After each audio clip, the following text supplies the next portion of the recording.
अमेरिकेकडून इराणवर air strike, 3 दिवसांमध्ये 300 ठिकाणांवर हल्ले. हॉर्मुझ जवळील बंदर टार्गेटवर अमेरिकेच्या हल्ल्यानं जगभरात चिंता. हॉर्मुझची सामुद्रधुनी खुलीच राहणार, इराणवर निर्बंध लादणार ट्रम्प यांची मोठी घोषणा. पण सुरक्षेच्या बदल्यात अमेरिका घेणार 20% कार्गो टॅक्स.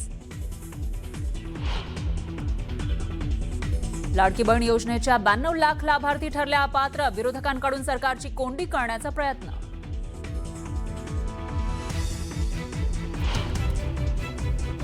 अशा पद्धतीच्या लोकांकडे लव जिहादचे ब्रँड अँबॅसेडर म्हणून पाहायचं का? आमिर खानच्या 3ऱ्या लग्नावरून नितेश राणेंची टीका. तर राम मंदिरातील दान चोरी हा कुठल्या जिहाद?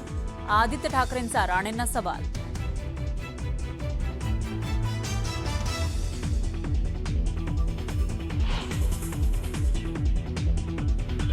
मनसेचं शिष्टमंडळ उद्या मुख्य निवडणूक अधिकाऱ्यांना भेटणार. निवडणूक प्रक्रियेशी संबंधित विविध मुद्द्यांवर चर्चेची शक्यता.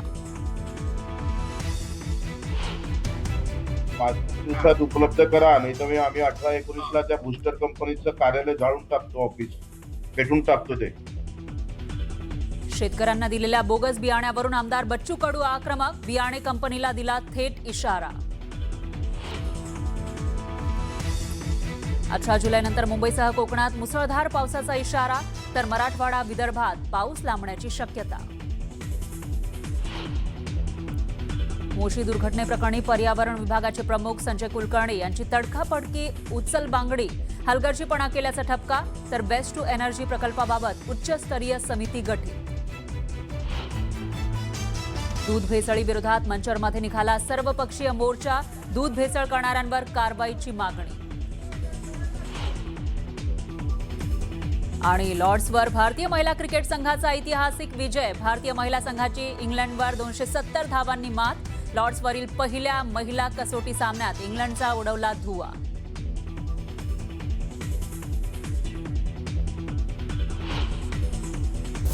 एफडीएनं दूध खरेदीसाठी लागू केलेल्या नव्या फॅट आणि एसएनएफ निकषांमुळे राज्यातल्या लाखो दूध उत्पादक शेतकऱ्यांवर संकट ओढवू शकतं, अशी चिंता माजी मंत्री आणि राष्ट्रवादी काँग्रेसचे नेते दिलीप वळसे पाटलांनी व्यक्त केली आहे.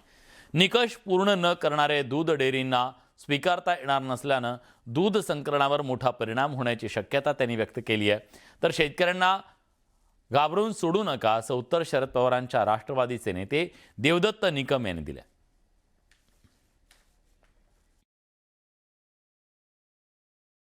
कुठल्याही डेअऱ्यांनी जे दूध कलेक्शनवाले आहेत त्यांनी फॅट 3.2 आणि SNF 8.3 याच्या खाली दूध खरेदी करायचं नाही. स्वप्नीलजी, तुम्ही सांगा, शेतकरी या दर्जाचं दूध घालू शकतो का? मग त्या कंपन्यांवर जबाबदारी टाकली की या दर्जाचं दूध नसेल तर तुम्ही त्याची विल्हेवाट लावायची नाही, तुम्ही ते परत करायचं. आणि आता ते दूध जर परत केलं तर मग आपोआप दुधाचं संकलन कमी होईल. आणि दुधाचं संकलन एकदा कमी झालं की मग दुधाचे भाव वाढतील, हे नक्की. ऊसात तुम्हाला चालतं आणि दुधाचं कशाला तुम्ही लोकांना भीती दाखवता? हे पूर्णपणे चुकीचं आहे. त्यांना तुम्ही स्पष्टपणे विचारलं पाहिजे.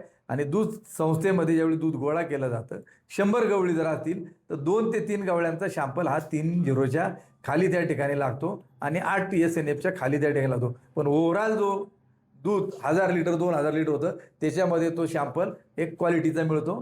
आणि सरकारचं जे म्हणणं आहे त्यानुसार क्वालिटीचंच पुरवलं जातं. त्यामुळे लोकांनी काही गडबडायचं, लोकांना घाबरून सोडू नये.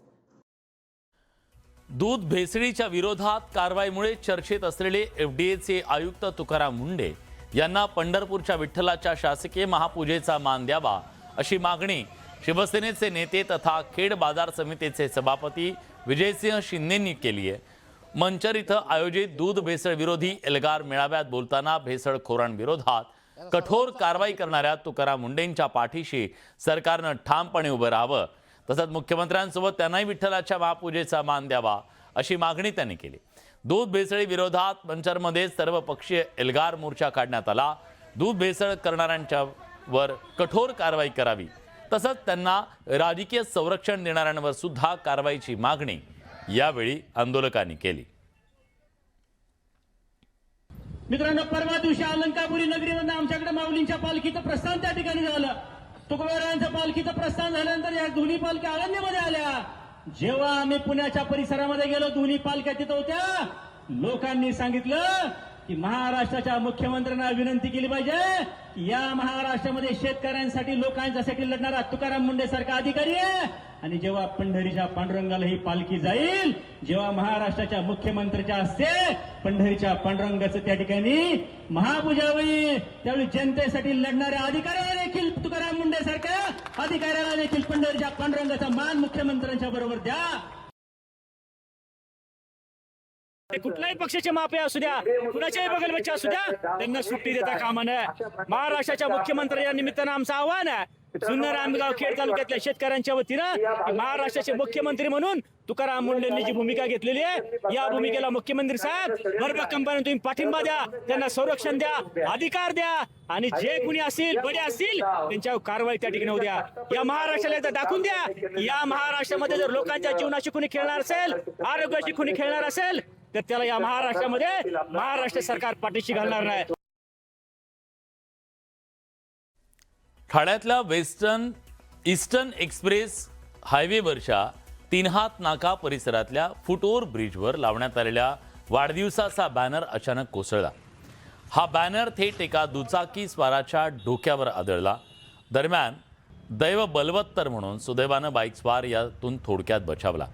बॅनर कोसळल्याची ही घटना कॅमेऱ्यात कैद झाली. दरम्यान संबंधित बॅनर लावण्यासाठी कुणाची परवानगी घेतली होती का, हा सवाल उपस्थित होतोय.